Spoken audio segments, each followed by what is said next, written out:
Salam alaikum, Azzoul Filaoul, bonsoir.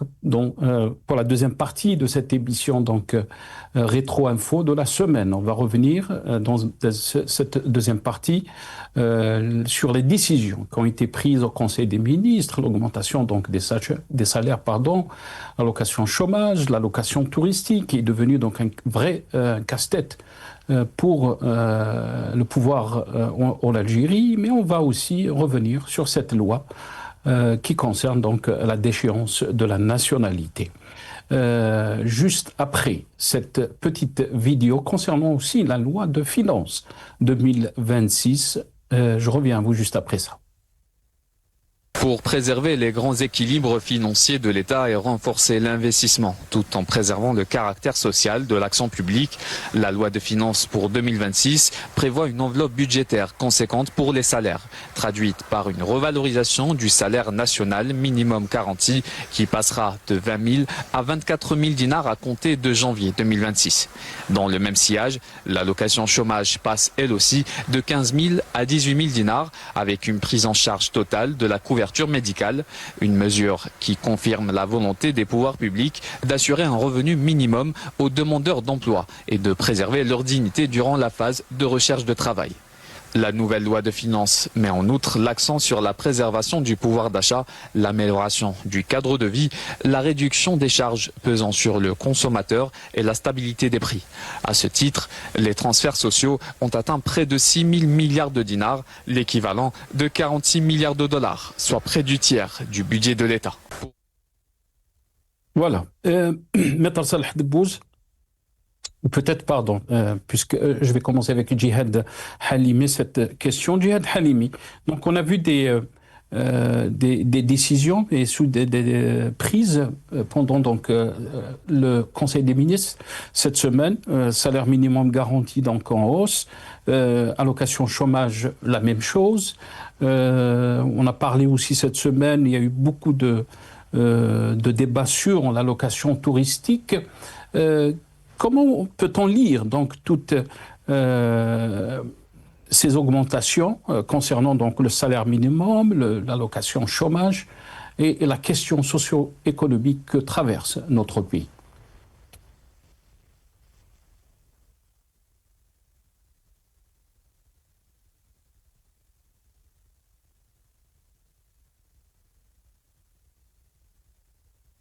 Djihad Halimi, est-ce que vous êtes avec nous?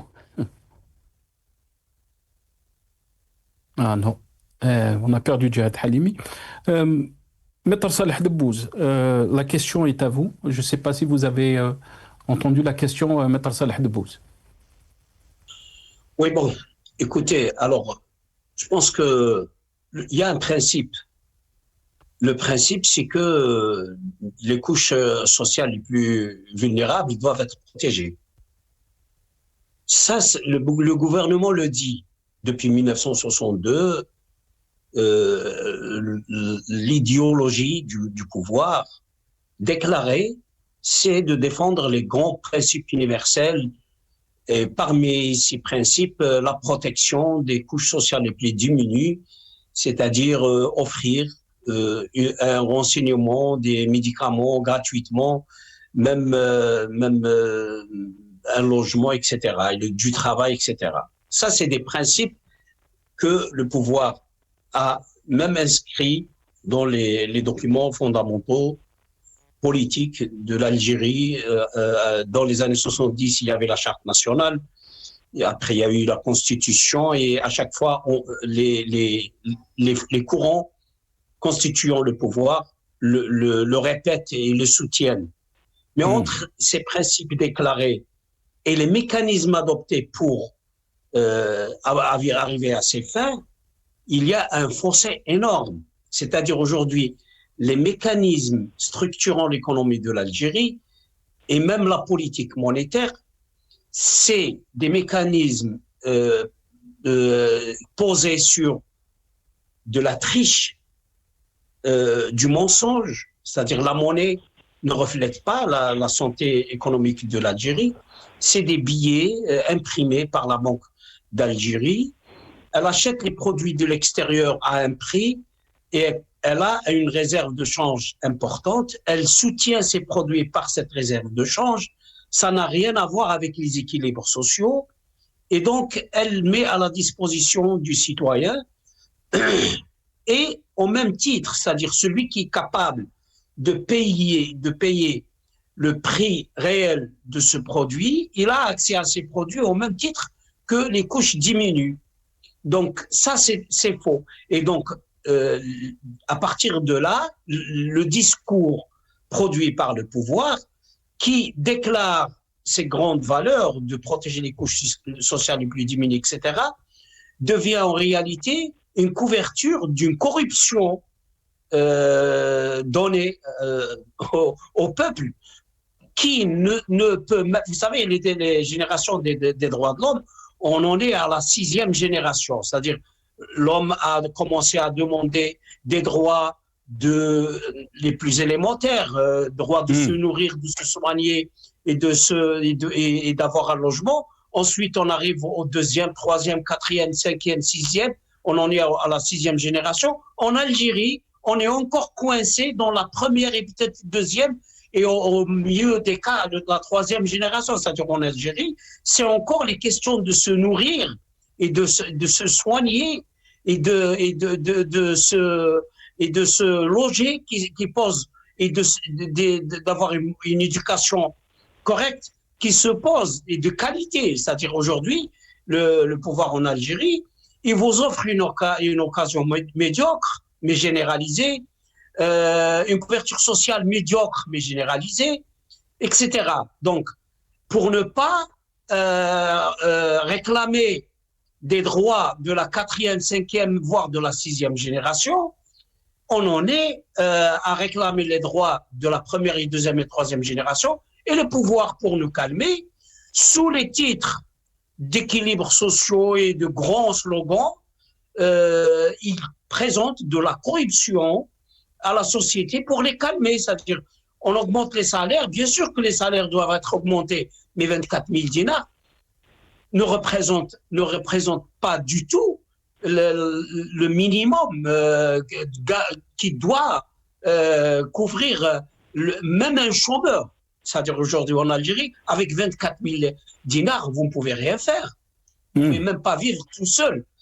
Alors maintenant, pour le régime, voilà, il présente ça comme étant une prouesse, alors que c'est une, je le souligne encore, c'est une corruption pour que les gens ne se révoltent pas, pour réclamer d'abord les droits de la 1re, 2e et 3e génération. Donc sur le plan du discours, c'est une chose, sur le plan des pratiques, c'est carrément une autre chose qui n'a rien à voir avec les principes énoncés dans les discours. Très bien, restez avec nous, Maître Salah Debbouz. Djihad Halimi, est-ce que vous m'entendez? Oui, très bien. Ah, très bien, on vous a perdu, désolé pour cette petite coupure. Djihad Halimi, yani, entre discours et réalité, donc il y a un fossé, si on peut dire, et aussi Maître Salah Debbouz a qualifié donc ces augmentations, ces mesures qui ont été prises pendant donc le Conseil des ministres cette semaine, augmentation de salaire minimum garanti, de l'allocation chômage. On en a parlé beaucoup aussi de cette allocation touristique. La Banque d'Algérie donc a durci les règles donc pour obtenir cette allocation touristique. Qu'est-ce que vous en pensez donc? Est-ce que c'est une bonne chose? Ceux qui vous diront, ces mesures donc est une bonne chose pour le peuple et surtout la couche sociale donc qui est diminuée. Et de l'autre côté, il y a des critiques. Est-ce qu'on est en train de corrompre tout un peuple pour ne pas demander des vrais droits, des libertés? Djihad Halimi. Tout de suite après l'indépendance, le régime a pris cette attitude-là de 7 ans de souffrance, ça suffit. Puis là, il faut donner le temps au peuple de vivre sa vie. Mais cette politique-là, ça s'est transformé petit à petit en un régime rentier, où est-ce que le régime joue un rôle paternel de pourvoyeur aux besoins de ses citoyens. C'est ça leur définition d'un État social.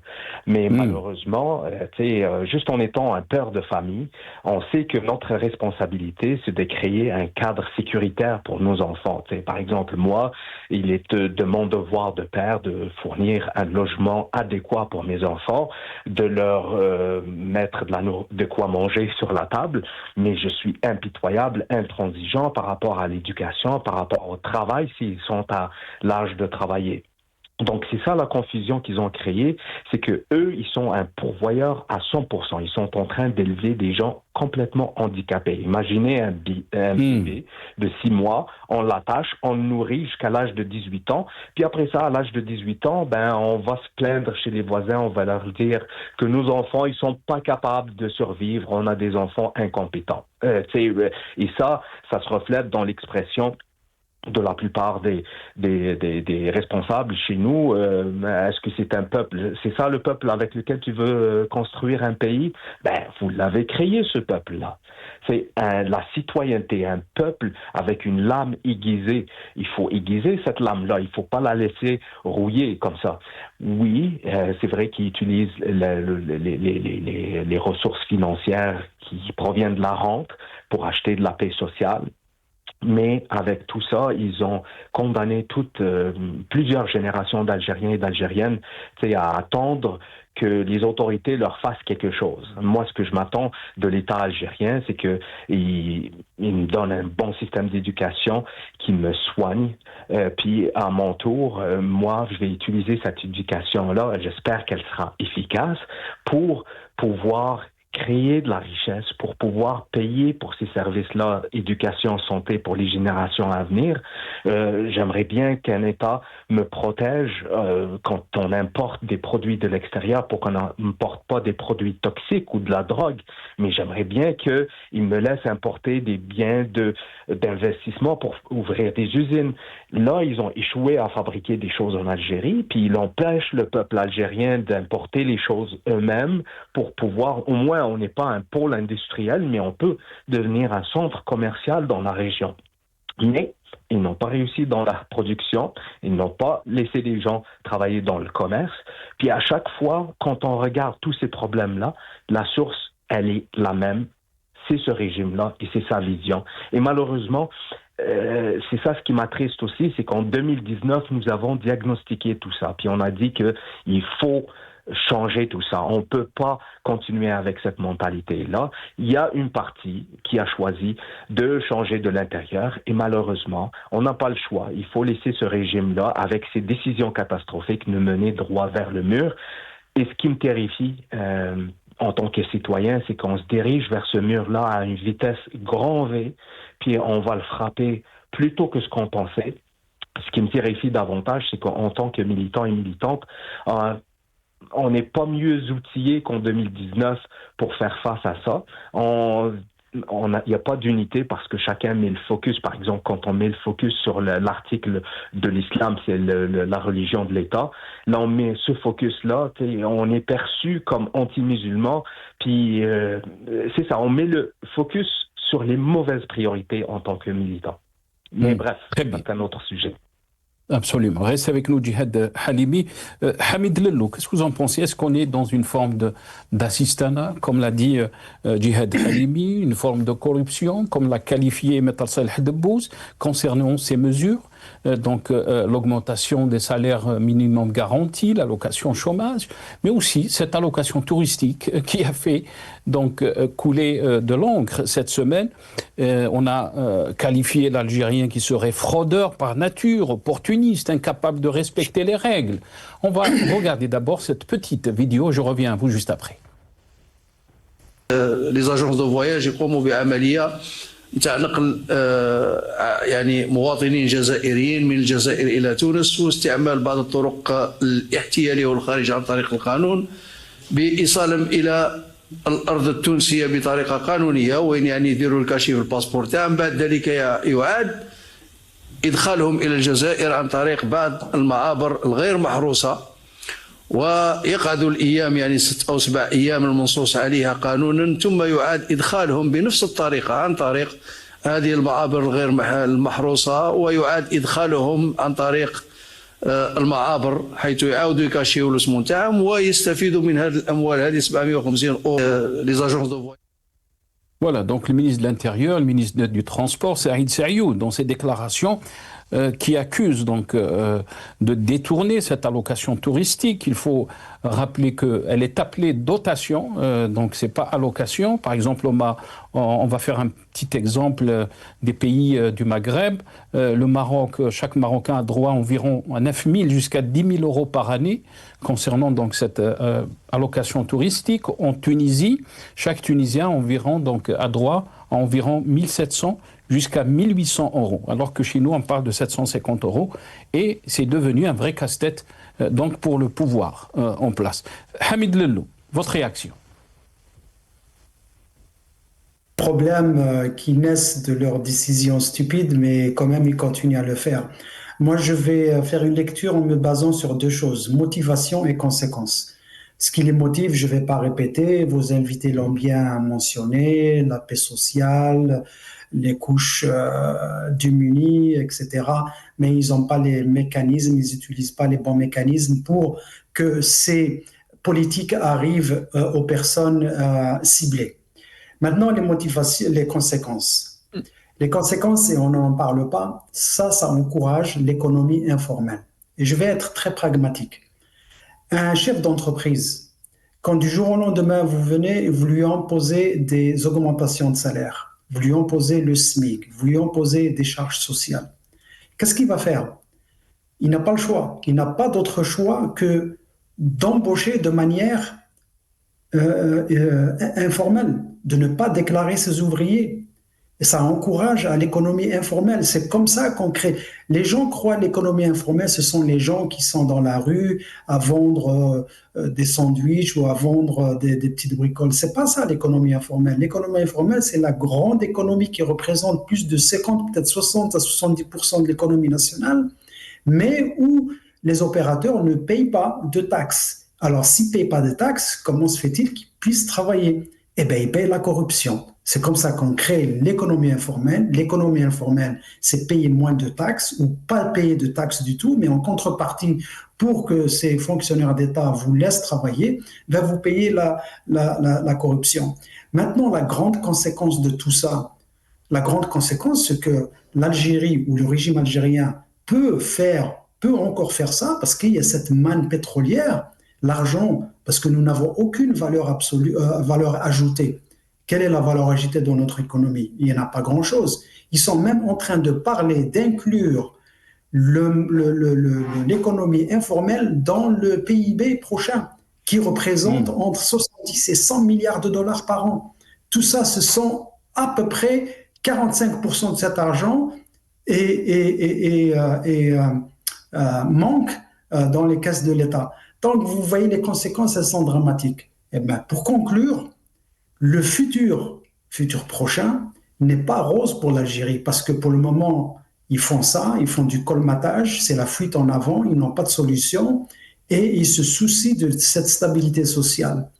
Les conséquences, la grande conséquence, c'est que ça va créer un gouffre financier extraordinaire, ça va augmenter le déficit budgétaire, il va y avoir une nette régression de rentrée de devises parce que justement le chute des pétroles, ça va arriver.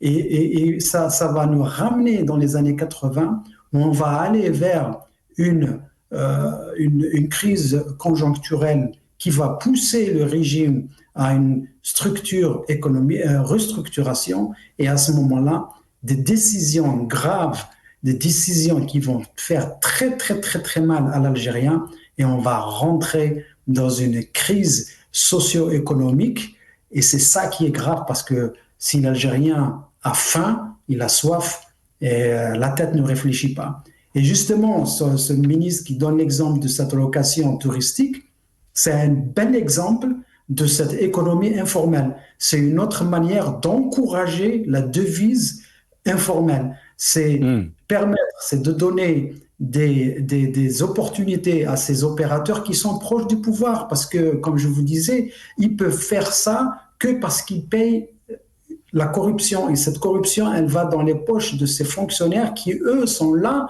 pour justement faire respecter la loi, mais ils ne le font pas parce que c'est le système qui se régénère de cette manière. Nous avons affaire à un système politique informel qui encourage les pratiques informelles et bien sûr qui insulte le petit peuple. C'est pas insulter le petit peuple et lui dire vous êtes feignants, vous êtes des tricheurs. Qu'est-ce que vous faites, vous, pour prévenir ce genre de situation, sachant que dès le départ, vous savez que c'est la situation. Donc, il n'y a rien d'anormal, entre guillemets, et il n'y a rien de nouveau. C'est des pratiques qui ont toujours été pareilles, c'est des pratiques qui vont continuer parce que ce système de police politique, il ne peut fonctionner et continuer à exister qu'en créant des activités parallèles, que ce soit au niveau économique, culturel, scientifique, politique, etc. Très bien, restez avec nous, Hamid Lellou. Et bien sûr, on va finir notre émission avec un thème qui a fait aussi couler beaucoup d'encre et qui a fait surface concernant donc le projet de déchéance de nationalité algérienne qui a été proposé par le député du RND, Hicham Sefer. On va revenir bien sûr à ce débat avec nos invités juste après cette petite vidéo. الفكرة بدأت لماذا يعني هذه الظاهرة الغريبة التي ظهرت في أبناء من جلدتنا خارج التراب الوطني يهددون ويحرضون الأمن القومي والدولة ويشككون في مؤسساتها. كنت نطرح العديد من الأسئلة. لماذا لا يعاقبون؟ هل الجزائر تحركت لمطالبتهم واستلامهم؟ وهل القانون الجزائري يسمح بذلك؟ ولماذا هؤلاء الدول التي معروفة بعدائها للجزائر لماذا اختارت بالضبط وبالتحديد أشخاص من أبناء جدتنا ليقوموا بهذا الدور الرخيص جدا؟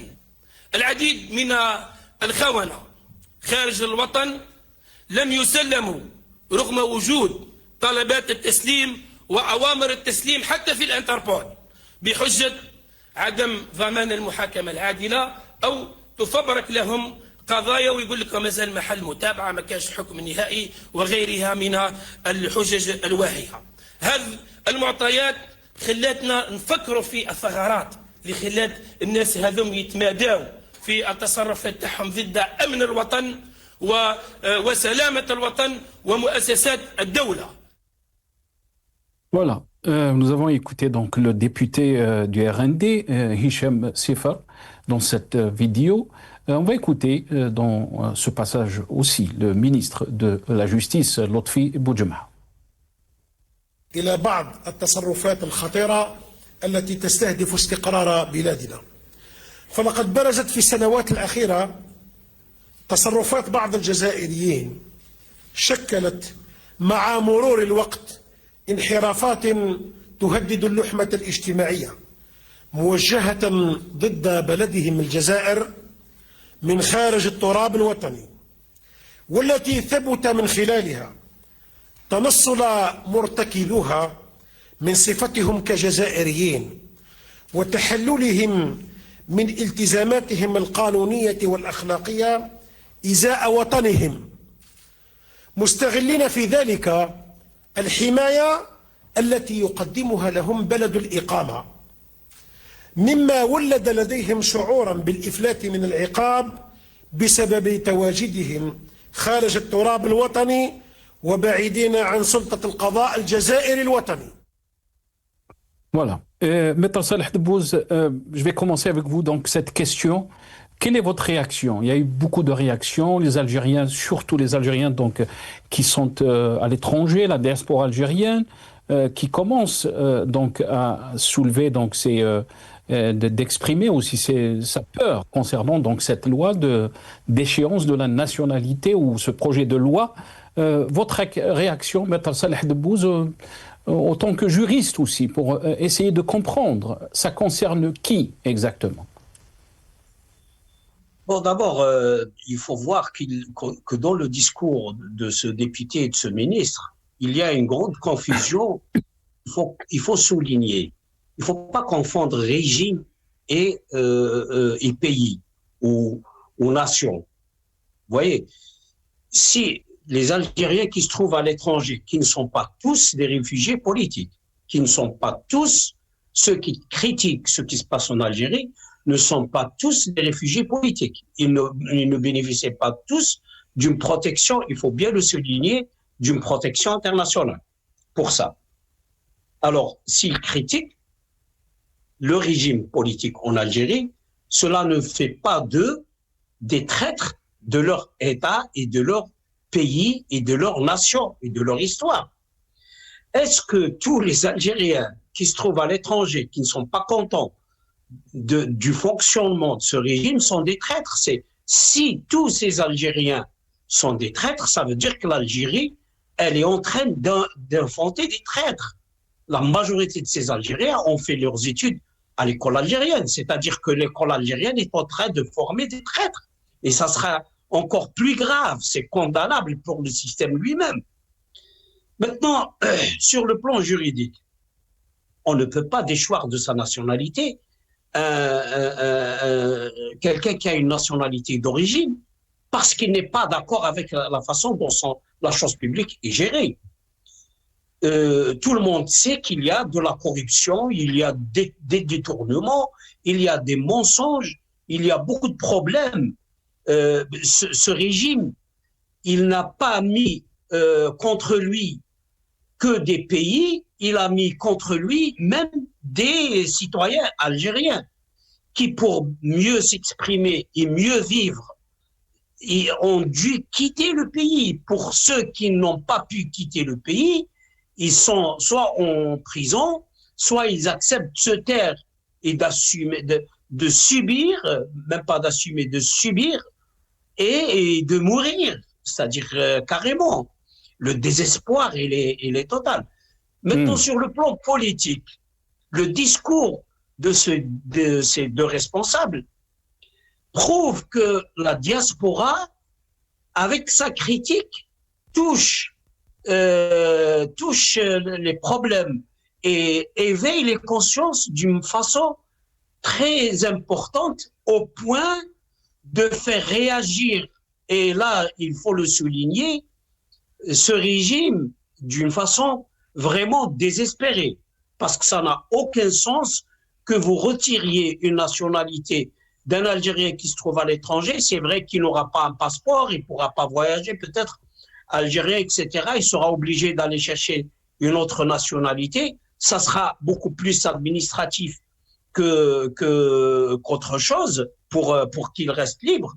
Mais vous ne pouvez pas empêcher les Algériens de critiquer ce qui se passe en Algérie. Il faut savoir que les Algériens qui sont partis à l'étranger, surtout ceux qui sont partis, ils ne sont pas partis pour se taire, ils sont partis pour continuer à critiquer ce régime, pas pour eux, parce que si c'était pour, par exemple, si je prends mon cas, si c'était pour moi j'étais avocat, il m'aurait suffi d'applaudir le régime pour avoir une situation sociale des plus confortables, tels que les responsables qui sont en train d'exercer et de bénéficier de tout le confort réservé juste à la classe qui dirige ce pays. Donc, et comme je n'ai pas accepté de voir toutes les couches sociales souffrir, et comme je ne pouvais pas continuer à m'exprimer parce que j'avais commencé à m'exprimer pour contester la façon dont est gérée la chose publique en Algérie, comme ça m'étouffait, j'étais obligé de partir pour continuer à m'exprimer. Ce n'est pas une menace comme ça qui va me faire taire. Vous voyez, donc là, ça veut dire que sur le plan politique, moi je dis que plutôt il faut voir l'aspect pratique de cette décision. Ça démontre que la diaspora gêne et touche des choses très importantes en s'exprimant à partir de l'étranger. Sur le plan pratique maintenant, il va y avoir un tri, bien sûr. Il y a des gens qui ont besoin de ne pas être gênés par cette mesure. Ils vont se calmer, ils vont se retirer, ils vont plus s'exprimer. C'est leur droit aussi. Mais il y a des gens qui s'en foutent que vous lui enlevez cette nationalité parce qu'ils considèrent que c'est une démarche administrative. Ils vont continuer à faire ce qu'ils sont en train de faire et peut-être même cette procédé, il va leur servir de preuve en plus comme moyen d'essayer d'étouffer les voix des Algériens qui se trouvent à l'étranger, au vu et au su de tout le monde. Regardez, on est en train de critiquer un régime et ce régime, il ne prive d'un droit naturel qui est le droit de nationalité. Donc voilà ma lecture. Très bien. Restez avec nous, Maître Saleh Debbouz. Djihad Halimi, quelle est votre analyse par rapport à cette question? Est-ce qu'on veut museler donc, les Algériens qui sont à l'étranger? Maître Saleh Debbouz a dit que c'est un levier qu'on utilise contre les Algériens pour les faire taire, ceux qui critiquent la gestion du pays. Ou de l'autre côté aussi, on a entendu donc ce député Hicham Sifer donc du RND qui a expliqué que entre guillemets il y a des traîtres algériens qui sont en train de nuire à la sécurité, à l'unité de notre pays. Votre réaction, Djihad Halimi? Bon, l'objectif du régime, c'est toujours faire taire les critiques. À l'intérieur, ils ont tous les outils nécessaires, puis ils l'ont fait à travers des années, puis on l'a vu. Donc, à l'intérieur, ils menacent les gens par leur source de revenus, leur emploi, ils utilisent l'emprisonnement, ils utilisent les poursuites excessives et répétitives. Donc, ils ont réussi là-dedans. Donc, c'est pour ça qu'on voit que des gens qui glorifient le régime, glorifient l'évolution remarquable de leur gestion éclairée. Mais là, ça reste à l'étranger. Ils ont quelques outils, mais ces outils-là, ils sont capables de faire taire une bonne partie, mais pas tout le monde. Donc, par exemple, ça a commencé avec les interdictions de sortie, les interdictions d'entrée. Et ça a fait taire beaucoup de monde. Moi, je suis ici, je peux vous confirmer, entre guillemets, l'efficacité de cette mesure-là. On ne peut pas tenir une rencontre comme avant, lors du Hirak, où est-ce que les gens étaient impliqués vraiment et puis contribuaient d'une façon efficace aux différentes rencontres. C'était vraiment riche, ces rencontres-là. Aujourd'hui, les gens ont peur de participer dans ce genre de rencontres parce qu'ils veulent y aller visiter des membres de leur famille et c'est légitime. Donc là, il reste d'autres personnes qui parlent. Maintenant, j'aimerais bien que ça soit clair parce qu'il y en a 2-3 personnes où est-ce qu'il y a des rumeurs qui sont payées par l'étranger ou qui font affaire par l'étranger. Entre autres, ils répètent des informations recueillies à travers le système Pegasus ou être carrément payés par soit les sionistes, soit par le mercenaire marocain. Ça, pour moi, c'est confirmé, c'est la trahison. Quelqu'un qui divulgue des informations, puis divulgue ces informations-là sur des réseaux sociaux pour gagner de l'argent, puis s'autofinancer, ça, pour moi, c'est l'autofinancement d'une bonne cause. Mais quelqu'un qui fait ça pour vivre en faisant affaire avec une force ennemie à l'Algérie, ça, pour moi, même pour moi, c'est inacceptable. Puis eux, ils utilisent ces 2-3 personnes-là pour justifier la répression de toute une diaspora.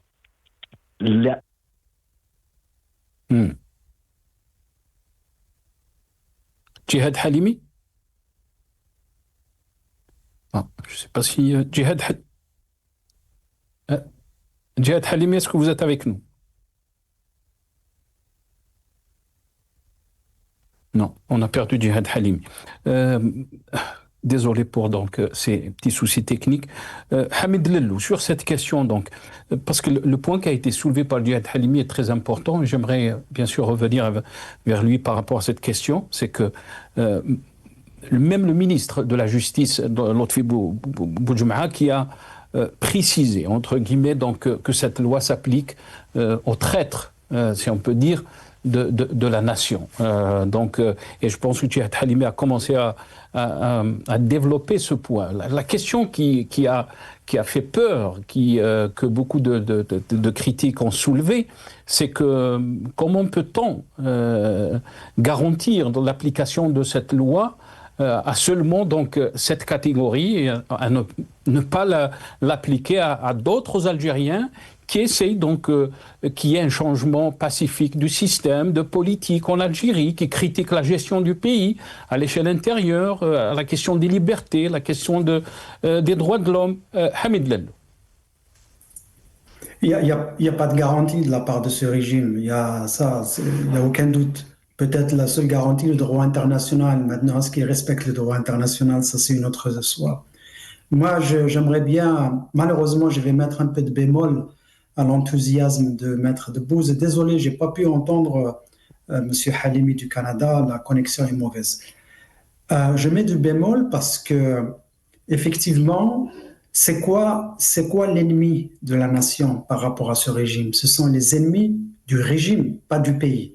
Parce que nous, on fait la distinction entre le pays, entre les institutions et le régime. Les ennemis dont il parle, et moi personnellement, vous connaissez ma conviction, vous connaissez mon opinion là-dessus, je ne m'associe pas à ce genre de militantisme.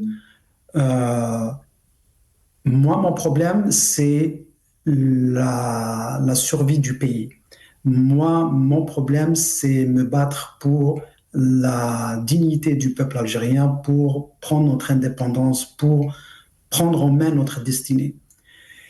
Les problèmes qui se posent en ce moment et pourquoi ils ont sorti ils sont en train de travailler sur cette loi de déchéance de la nationalité, c'est deux raisons, deux catégories, ils appellent deux catégories de militants. Le MAC, mais aussi ceux qui se disent des lanceurs d'appel ou bien des journalistes d'investigation. Et quand vous voyez de plus près, ils ne font pas de la politique, ils reçoivent de l'information, des secrets personnels sur des voyous au sein du régime, et c'est du chantage, et c'est du déballage des mœurs et de la vie personnelle des gens, corruption, vol, etc. Et bien sûr, ça les dérange. Mais ça fait beaucoup de mal à notre mouvement national parce que ça, ce n'est pas du militantisme. Ça n'a rien à voir avec la politique. Ça, c'est d'un. Le MAC, s'ils sont déçus de leur nationalité, ça va créer un vide. Et la nature a horreur du vide. C'est-à-dire que ça va donner un argument fort au MAC pour dire à leurs supporters, c'est-à-dire les autres gouvernements à l'international, dire « Vous ne pouvez plus vous adresser à nous en tant qu'Algériens, nous ne sommes pas. Nous ne sommes pas, et la preuve, nous n'avons même pas de passeport, nous n'avons pas de nationalité. Donc, adressez-vous à nous comme nouveaux citoyens d'une Kabylie indépendante. » Et croyez-moi, ils vont trouver un soutien extraordinaire et ils vont les aider à créer, même si c'est un État fantoche, avec des documents, avec des passeports, avec des lois, etc., etc. Et plus tard, Dieu sait où on va, parce que ce régime, il est en train de nous mener dans c'est pas un mur, dans un trou, parce qu'il est en train de nous enfouir dans un trou, parce qu'ils sont prêts à tout pour garder leurs privilèges. Ils sont prêts à tout. Ils sont prêts à tout sacrifier. C'est pas l'Algérie qui les intéresse, ce sont leurs intérêts personnels. Et c'est pour ça que cette loi, si elle passe, ça va être très, très, très grave. Et même si le MAC, que je ne supporte absolument pas, je suis de la région qui prétend défendre, nous n'avons rien à voir avec le MAC. Le MAC est anti-national, le MAC, il est anti-algérien, il est anti-kabyle, il est anti de tout ce que vous voulez. Ça n'a aucun sens, ça ne devrait pas exister. Le MAC, c'est un cancer qui gangrène et qui commence à gangréner. Et d'ailleurs, c'est une pure fabrication. Même pendant le Hirak, il était contre le Hirak. Même contre le Hirak, il était contre le Hirak, bien sûr. Il ne pouvait pas être avec le Hirak. Hirak a beaucoup d'ennemis. Il a beaucoup d'ennemis parce que le Hirak, ça veut dire, c'est-à-dire, c'est un nouvel essor pour une Algérie indépendante et prospère. Le Hirak, croyez-moi, il avait des ennemis, même parmi ceux qui se disent démocrates, qu'ils soient algériens ou non algériens, qu'ils soient de l'Est ou de l'Ouest. Le Hirak commençait à faire peur à beaucoup de monde. Et c'est pour ça qu'on n'a pas réussi à l'époque. Mais on va reprendre le flambeau, Inch'Allah. Inch'Allah, restez avec nous, Hamid Lellou. J'espère que Djihad Halimi est avec nous. Est-ce que vous m'entendez, Djihad Halimi? Oui, très bien. Djihad Halimi? Oui. Ah, très bien. On s'excuse vraiment de ces petits soucis donc, de technique et de ces coupures. Surtout qu'on apprécie donc, la qualité de vos interventions, de Maître Saleh Debbouz, de Hamid Lellou et de vous-même, Djihad Halimi. Je vais vous laisser, parce que ça a coupé quand vous avez commencé à développer votre analyse par rapport à la question donc, de ce projet de loi concernant la déchéance de la nationalité. Non, effectivement. Donc, ils utilisent des exemples extrêmes pour réprimer toute une diaspora à travers le monde. Donc, là, les connaissants, donc, ils vont faire des lois, puis ils vont les appliquer à des gestes aussi banals que manifester devant le consulat. Nous, ici à Montréal, depuis le début du Hirak, on manifeste d'une façon régulière et hebdomadaire devant le consulat pour dénoncer la répression et pour demander, exiger la libération des détenus d'opinion. Donc, ce geste-là va nous rendre vulnérables par rapport à cette loi-là. Ils vont nous dire un jour, vous n'avez pas le droit d'avoir un passeport. Ou le fait qu'on est des Algériens, ça, ils vont pas nous enlever ça. Mais s'ils étaient intelligents, et là, je suis d'accord avec Hamid qui l'a dit, donnez-leur des passeports, comme ça, tu vas pas leur donner une cause, c'est par exemple aux maquistes, comme quoi ils sont des apartides, puis là, il faut prendre soin de leur cause. Donne-leur un passeport, ne crée pas des martyrs. Et même par rapport à ces gens-là qui sont à l'extérieur, si c'était vraiment les critiques qui proviennent de l'extérieur le problème, la solution, ça serait d'ouvrir le champ en Algérie. S'il y a des médias qui parlent des scandales, des gens influents et tout ça, il n'y a personne qui va écouter X ou Y à l'étranger. S'il y a des gens en Algérie qui sont capables de militer et d'exprimer leur vision, leur mécontentement par rapport à la gestion courante des affaires, il n'y a personne qui va écouter les gens à l'étranger.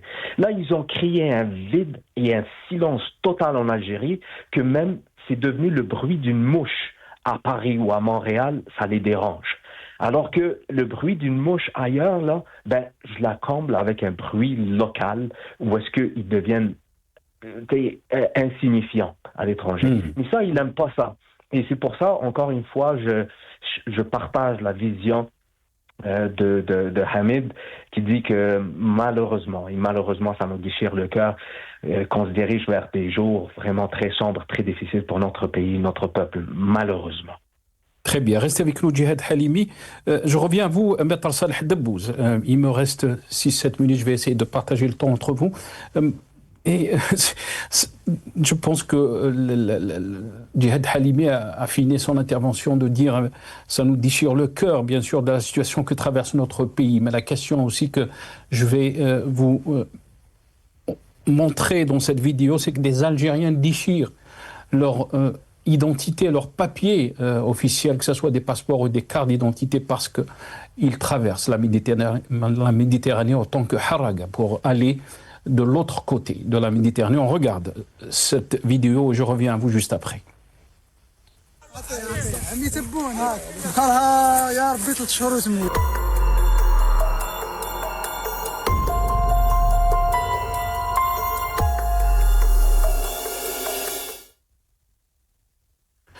Le Maître Saleh Debbouz, c'est une image qui est symbolique, qui a beaucoup de sens aussi.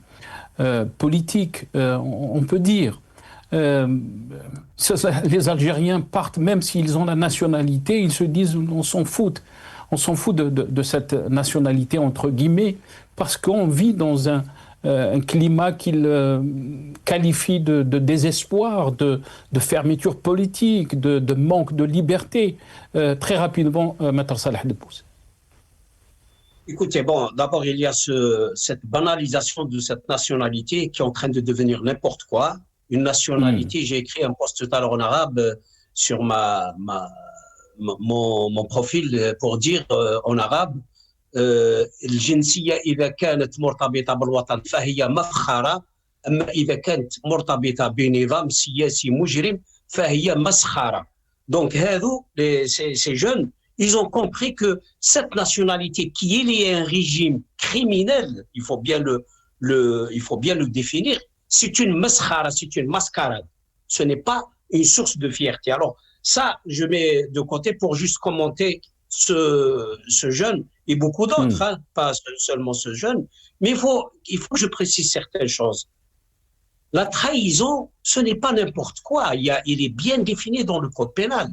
La trahison, c'est de divulguer des informations confidentielles qui ont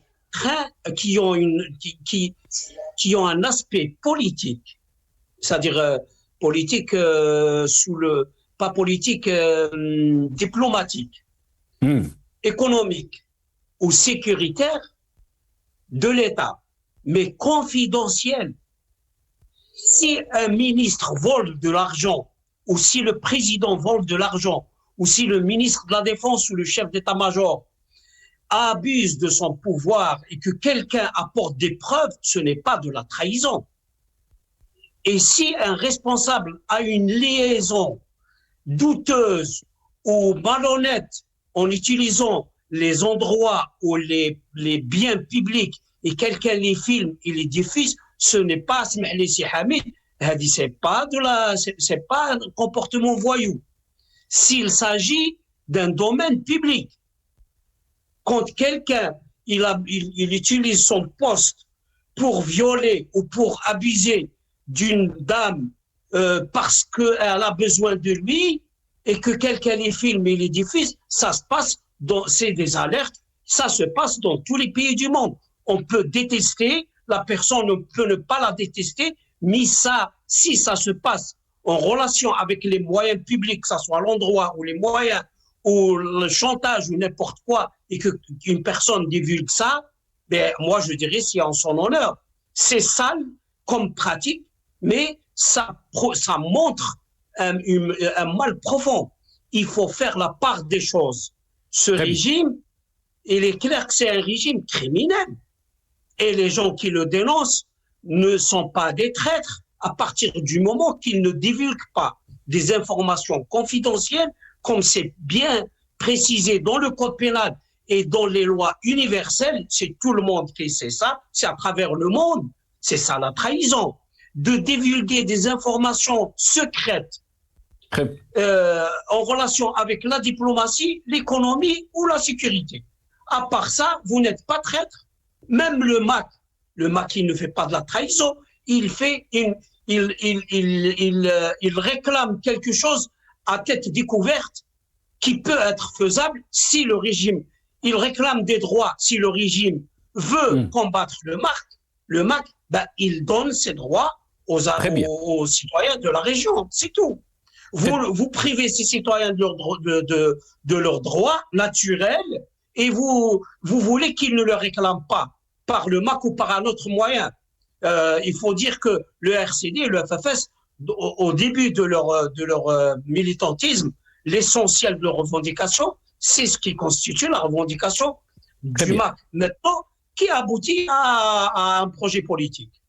Très bien, restez avec nous, Matar Salah Debbouz. Hamid Lellou, si vous voulez revenir très rapidement, bien sûr, je vous laisse, mais parce qu'on est pressé par le temps, on doit terminer cette émission.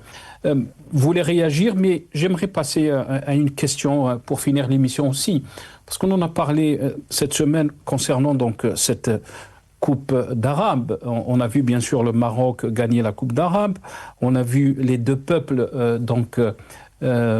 exprimer leur joie quand le Maroc, quand l'Algérie par exemple gagnait ou le Maroc gagnait. On a dépassé un peu donc ce clivage politique ou ce conflit politique entre les deux systèmes. On va regarder ces images et je reviens à vous, Hamid Lellou.